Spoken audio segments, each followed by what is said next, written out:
this is Enrica Jang, Executive Director of Poe Baltimore and the Edgar Allan Poe House and Museum. This week is our penultimate session in the Virginia Poe Bicentennial discussion series, Marriage, the public scandals and private tragedies of the marriage of Edgar and Virginia Poe. Thus far, our year of poetical programming commemorating the 200th birthday of Edgar Allan Poe's wife and muse has been an exploration of several topics and facets of Virginia Poe's history and the role she played in her husband's work. January and February were an exploration of what little is known about the love of Edgar's life.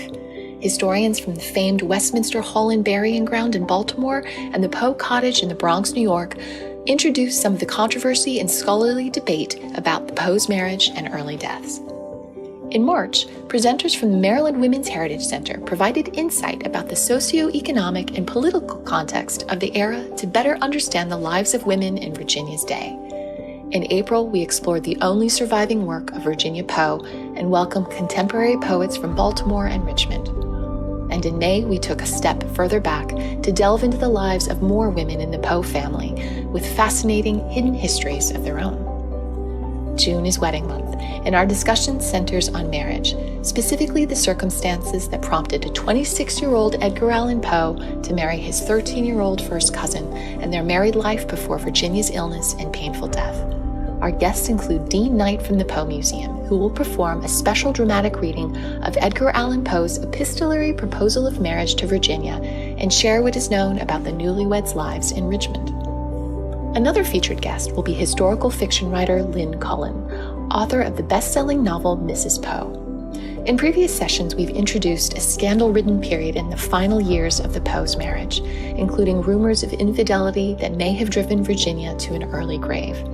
Just as scholars have debated the nature of the Poe marriage for years, talk continues over Edgar's guilt or innocence and Virginia's perspective when it came to her relationship to the famous, flawed writer. Lynn Cullen has her own theories over Edgar Allan Poe's varied affairs of the heart, and her novel Mrs. Poe was her opportunity to reimagine the history. She joins me now for a graveside chat and preview of her presentation later this week.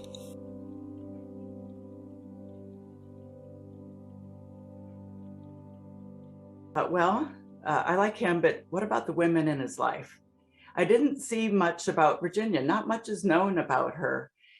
But I did notice that in 1845, the year of the Raven, he went from having everything, you know, how the Raven brought him the fame he so craved. He needed the love that writing books and being accepted as a great writer would bring to him. So here he was riding high. He was the darling of New York's literary circles. They were doing plays about the Raven. Kids followed him on the streets, pretending like they were ravens, cawing and flapping their arms. But he lost it all in 1 year's time. In 1 year's time, he had moved to what is now the Bronx and was in that tiny, tiny little Poe cottage and was kicked out of the literary circles in New York. And I thought, what happened that 1 year's time? And I read about Frances Osgood and about their purported affair. And so I looked into her and I read that she was a writer. At the time, there weren't all that many women writers. Hardly anybody made money at writing. Poe himself hardly made any money at writing, as you know. And here she was trying to support her family because her husband had left her. He was a painter, portrait painter, and he was always abandoning her, leaving her to her own devices. So she was trying to support herself with her writing, herself and her two daughters. And when I read about her struggle to support herself, just my skin tingled. I thought, I know you. And I just threw myself into writing that book, and it came pretty quickly. But I had to, go to New York a lot. My story from 1845 is mostly in New York because that's where Poe lived at the time of the Raven and all. So it all came together, and all these little details just kept falling in my lap. The whole experience was so magical, and to this day, I just so love talking about Poe. So it all came to me, in a time of great need. And it turned out changing my life. It was a turning point in my writing career. And so I'm very grateful to Poe. I love that you mentioned the not much is known about the women, not much is known about, and obviously, Poe is the center, the star, rightly so, and given the writing. Was there anything in your research about Virginia that struck you? You mentioned sort of an identification with Frances Osgood, but in your research about Virginia, and then in your research about Maria Clem, who's often portrayed negatively in Poe biographies. What were your impressions of Maria, Virginia, that family? Well, what made a difference to me about Virginia was going to the Poe cottage. I had already written my first draft of the book, and this is a novel. So in the novel, since I didn't know that much about Virginia, I had her as sort of the villain. And I wasn't comfortable with that. I thought this is first draft. But I had her as a villain because I wanted this story to be sort of like a story that Poe himself would write. There's a mysterious element. It's sort of a thriller in a way, and so I had her as my villain. But when I went to the Poe cottage in the Bronx and saw that tiny bed, that tiny rope bed that she suffered and died upon, and knowing that winter they were so poor that she was covered by Poe's army greatcoat and their cat Katerina for warmth.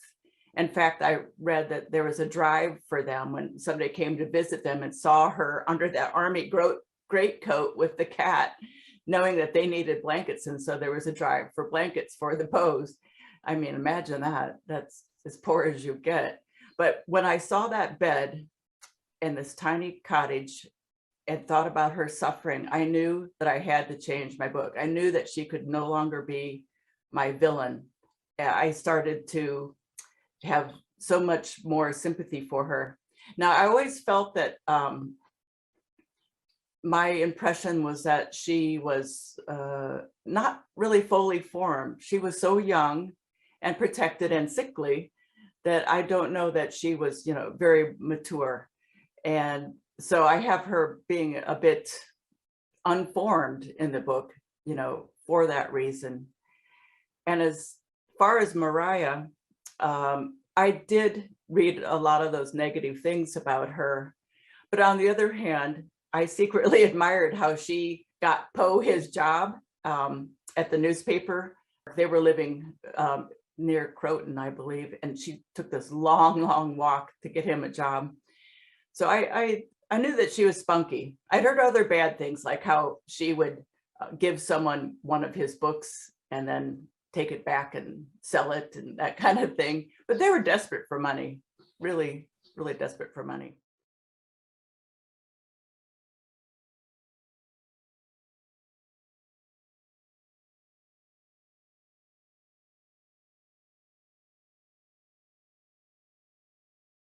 Some of our scholars have said that they believe that the relationship was platonic, and there's something to that argument that perhaps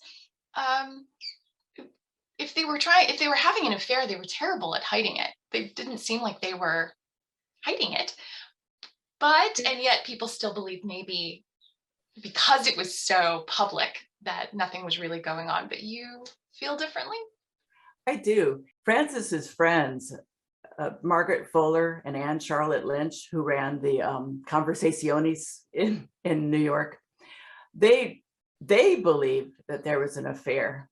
They went to Virginia's house, as you recall, to get these letters. They knew that there were love letters, and they demanded those love letters because remember, Elizabeth Elliot had because she wanted Poe for herself. She demanded or she tried to see the letters herself. But I'm going a lot on how her closest friends, Frances's closest friends, wanted to protect her her reputation, because she could lose her children. Back in those days, even though her husband abandoned her, he could have those kids. They weren't her kids. She's just property. And so were the children for him. So to protect her and her reputation, they wanted those letters back. And another thing that made me think something was, very intense between those two is that summer of 1845, Frances stayed with the Bartletts, John Bartlett, not the Bartlett's quotations, but he wrote a book on Americanisms. Anyhow, she stayed at the Bartlett's house that summer, and Bartlett noted, this is recorded, he noted that Poe came there every night during that summer, like in July, every night, and stayed past midnight. And other people, just commented about how rapt Frances was, around him, and were jealous, of their relationship at these conversaciones. They really seemed tuned into each other. So I don't know why people are, to me, why people think it's so implausible that they didn't fall in love. They had so much in common. And, so my book is really just bits of me piecing together a theory about why I thought they truly could be lovers, and that he could have been the father of the baby that she lost. I don't know. I have the out by saying I have a novel. I wrote a novel, so it's not a biography or anything. So I can use conjecture more. But I was pretty serious when I thought that they could be having an affair. I agree with you that looking at the history, it's compelling and difficult to imagine that there wasn't something else going on, even if it was non-consummated, or if just the mores of the time sort of kept them apart, sort of straining at the leash, as it were, finding one another, finding the level in the other. And I think that perhaps Poe enjoyed the attention and got into that kind of trouble with a number of different admirers, certainly. And as you said, the Year of the Raven, it does make him popularly famous, even if people didn't know anything about poetry or cared. They should. Obviously, people should care about poetry. They would have heard The Raven like a pop song. And so the draw of that, pretty amazing. But I'm a little bit more persuaded, but I enjoy listening to the argument that if they were trying to hide it, they were doing a terrible job. Would they have suspected that nobody saw how deeply they had connected, maybe? Right. And, and that enraged Virginia's friends again, because as I say in my book, that January, and February of 1946, Poe was still trying to cling to Frances. He was kicked out of the literary circles. He couldn't go to the conversaciones anymore, but he sent that poem that spelled Frances in it. Was it Frances or Osgood? There was a poem with her name in it. And, the group gathering there was scandalized. So again, I think people, they reacted very strongly to, if it's just rumors, that's hard for me to believe. They acted strongly as if they were protecting their friend, and that he was really making it difficult for her. And that's why he was so kicked out too of the scene. Would they have kicked him out of New York just for, innuendo? I think he did some serious violations, to the code at the time. Sure, something maybe that people wouldn't acknowledge publicly, but certainly drummed him out. Right. On that time. And when there's in real life and affairs, they're not recorded generally. We just have to go on the response of the people around them, more than having actual tapes of it happening. There's never going to be that, but the response of the people at the time, to me, suggested that there really could have been. And this makes me think of Virginia and her reaction to it. What strikes me about the timing too that you mentioned, the only piece of writing that we have from Virginia Poe is an acrostic poem that she writes to Edgar on Valentine's Day, a year before she dies. If I'm not mistaken, and I'm going to cut this part out of the video if I am mistaken, that is the same time that Edgar writes this very public poem with Francis's name in it. Yes, yes. Almost back to back. This piece that she writes for her husband, just as he's perhaps crossing this line for another woman. That's a devastating thing. It is. I have so much sympathy for her, even though in my novel, I'm Frances is my heroine, but I did feel terrible for Virginia. That was a really hard year for her. Yeah. The year he got all his fame was a year of hell for her.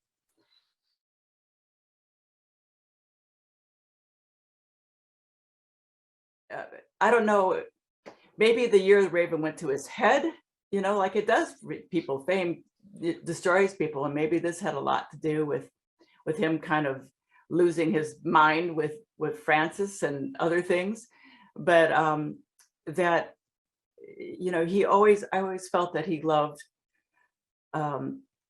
Virginia. That was his heart all along, like how desperate he was to keep her when their cousin who was a judge in Baltimore, wanted her to go live with him. I feel like that's why he proposed to her, is the only way he could keep her. He was going to lose his Virginia. So I think they were really, really tight, in a neat way. I like what you said about perhaps she was not fully formed, and sometimes a precocious young girl that's mistaken for maturity. She clearly had spirit. And devotion. She clearly was devoted to her husband, and she didn't stay 13. They were together for those 10 years, facing her own mortality, just very aware of what's going on, of what's happening to her. Makes you grow up pretty fast. Yeah, she has a hard life. It really bears more examination for sure, because and I don't want to. It wouldn't all be a pity party. She was a fierce thing, considering her illness and her poverty and all, that she wasn't high society, and she had all the strikes against her.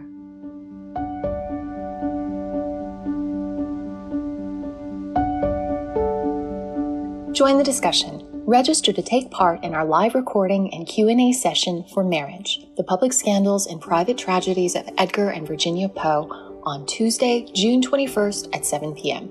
This is a virtual event, and tickets are available at virginiapoebicentennial.org.